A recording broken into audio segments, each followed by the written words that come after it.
அடுத்தது online fraud scam. Online fraud scam எப்படி நடக்குன்னா, அது வந்து டிஜிட்டல் முறையில் உங்களை ஸ்கேம் பண்ணுவாங்க. ஃபார் எக்ஸாம்பிள் ஃபோரெக்ஸ் ட்ரேடிங்ன்ற பேர்ல, பிட்காயின் என்ற பேர்ல, இல்ல இன்ஸ்டாகிராம்ல வந்து இந்த மாதிரி ட்ரேட் பண்ணீங்கன்னா இந்த அளவுக்கு லாபம் இருக்குதுன்னு உங்களுக்கு லாபத்தை காமிப்பாங்க. உடனே அவங்க பேங்க்ல பணம் எவ்வளவு விழுதுன்னு காமிப்பாங்க.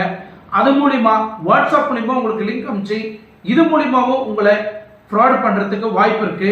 அடுத்தது வந்து கொரியர் என்ற பேர்ல வந்து நிறைய கேசஸ் வந்து பதிவு செய்யப்பட்டிருக்கு. சோ இந்த ஆன்லைன் ஸ்கேம்ல அதிகமா ரிட்டர்ன்ஸ் தரோம், நீங்க ட்ரேடிங்ல பணத்தை போட்டீங்கன்னா உங்களுக்கு நாங்க அதிகமா ரிட்டர்ன்ஸ் தரோம் அப்படின்னு ஆசை வரத்தை காமிச்சு உங்க பணத்தை ட்ரேடிங் குள்ள போட்டு இப்போ 1 லட்சம் கொடுத்தீங்கன்னா உங்களுக்கு ஒரு நாளைக்கு நாங்க 5000 rupees கொடுக்குறோம் அப்படின்னு அந்த பேர்ல உங்க மொத்த பணத்தையும் வாங்கி ட்ரேட் பண்ணுன்ற பேர்ல கடைசியில லாஸ் ஆயிட்ட பிறகு நாங்க ட்ரேடிங்ல உங்க பணத்தை போட்டோம், லாஸ் ஆயிடுச்சு. சோ இது வந்து நீங்க டைரக்டா வெர்பல் கான்டாக்ட் கூட பண்ண முடியாது. இது ஆன்லைன்ல வெர்ச்சுவல் கான்டாக்ட் மட்டும் தான் பண்ண முடியும். பணம் போட்டது